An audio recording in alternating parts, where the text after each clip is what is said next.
Paul's letter to the Romans. Check out the first video where we explored who Paul was, why he wrote this letter, and where we trace the core ideas of chapters 1 through 4. That all humanity is hopelessly trapped in sin and needs to be rescued. That this rescue is not going to happen by people trying to obey the laws of the Torah. Rather, God's righteous character has moved him to rescue the world through Jesus' death and resurrection so that he could create a faith-based multi-ethnic family of Abraham as his people. Now, in the remaining 3 movements of the letter to the Romans, Paul is going to develop these ideas even more. So remember, Paul's exploration of justification by faith, that when people trust Jesus' death and resurrection was for them, they're given a new status, they're right with God, they're placed in a new family, the covenant people of Abraham, and they're given a new future, the hope of a transformed life. Now Paul wants to show how this reality should reshape every part of our existence, because being in this family means being a part of a new humanity that God is creating through Jesus and the Spirit. So Paul goes back to the first human character of the biblical story, Adam. His name means humanity. And Adam, like all humanity after him, has chosen sin and selfishness. And so everyone faces God's judgment because we've become slaves to sin's influence, resulting in death. But then Paul contrasts Adam with Jesus, who he says is the new Adam, a human who lived in faithful obedience to God, shown through his act of sacrificial love. And now Jesus offers his life as a gift to others so that they can be justified before God. And so Jesus stands as the head of a new humanity that is being transformed by this gift, which leads him to chapter 6. Paul reminds these Christians in Rome that choosing to follow Jesus means leaving their old Adam-like humanity and entering into the new Jesus-like humanity. And their baptism was a sacred symbol of that transition. Their old humanity died with Jesus, and their new humanity was raised with him from the dead. So when a person trusts in Jesus, their life becomes joined to his life. What's true of him is now true of them. It's when people accept their identity as Jesus-like humans that they are liberated to become the wholehearted humans who can truly love God and their neighbor. Now, if creating this new humanity was always God's purpose, Paul asks in chapter 7, what then was the point of God giving Israel the law, or in Hebrew, the Torah? Now, side note, when Paul uses this word law, he sometimes means the storyline and message of the first 5 books of the Bible, but other times he's more specifically referring to the hundreds of commands given through Moses and that are found in the Torah. The second meaning is Paul's focus here. What was the purpose of all those commands? Paul says that the commands of the Torah were good. They showed God's will for how Israel was to live.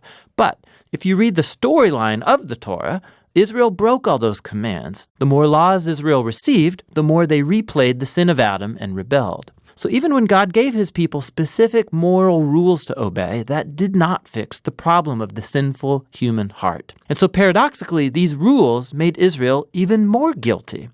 But, Paul says, that paradox is the point.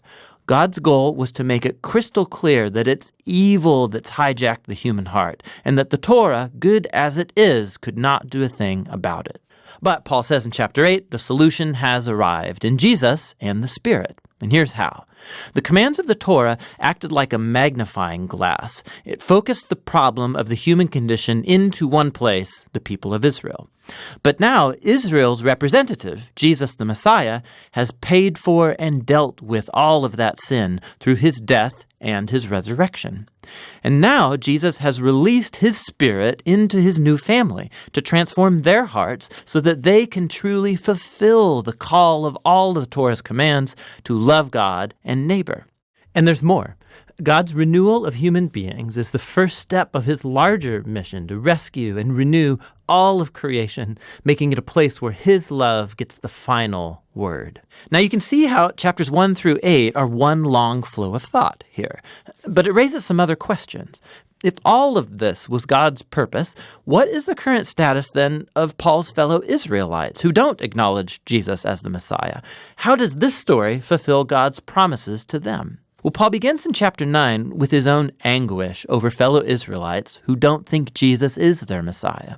And it leads him to reflect on Israel in the past from the Old Testament story. And he reminds us that simply being an ethnic Israelite, a physical descendant of Abraham, never made one automatically a faithful member of the covenant family. Paul shows us how God has always selected a subset from Abraham's family to carry on the line of promise.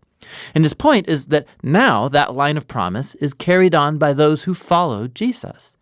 He reminds us that for a long time, people inside and outside Abraham's family have rejected God's will. He reminds us of the story of Israel and the golden calf and of Pharaoh's rebellion.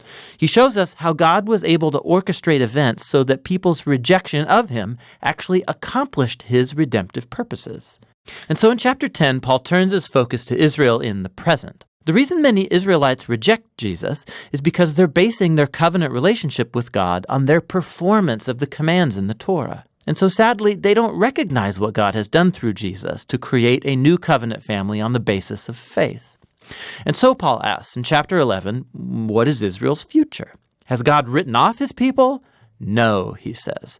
There are tons of Jewish people, including himself, who do recognize Jesus as their Messiah, but there are also a lot who don't. But God has been able to use their rejection for his own purposes.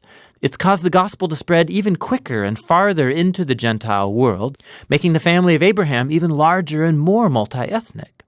Paul describes God's covenant family as a big olive tree, and the rejectors of Jesus have been broken off, so to speak, and these Gentiles are like wild branches that have been grafted into the family tree.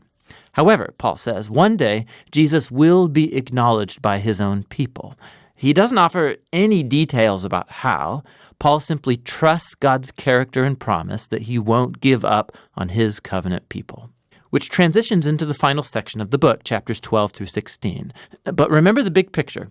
Because of their faith in Jesus, Jews and Gentiles are now together Abraham's family, that new humanity that's being transformed by God's Spirit. And so, this is how God's fulfilling his ancient promises. Therefore, the only reasonable response is for these Jews and non-Jewish Christians to be unified as the church. In chapters 12 to 13, he shows that this unity will come from a commitment to love and forgive each other. Love will look like everybody using their diverse gifts and talents to serve one another in the church. And it will also mean humility and forgiveness. When these different ethnic groups and cultures come together in Jesus, conflict is inevitable, and it can only be overcome through the hard work of forgiveness and reconciliation. This is how they will show the greatest of Christian virtues, love, which fulfills the Torah's greatest commands to love God and love your neighbor as yourself. In chapters 14 and 15, he focuses specifically on the issues that are creating ethnic divisions in the Roman Church. These are disputes about the Jewish food laws and the Sabbath. And Paul says these practices don't define who's in or out of Jesus' family. And if people differ over these culturally important but non-essential issues, they need to learn how to respect each other's differences. And it's in this way that love will heal and unify Jesus' family. Paul closes the letter by first commending Phoebe, who's a key leader in the church of Cenchreae. She had the honor of carrying and perhaps even reading this letter aloud to the Roman churches for the first time. Paul then concludes by greeting all the people that he hasn't seen for a long time, and that's the end. Whoa.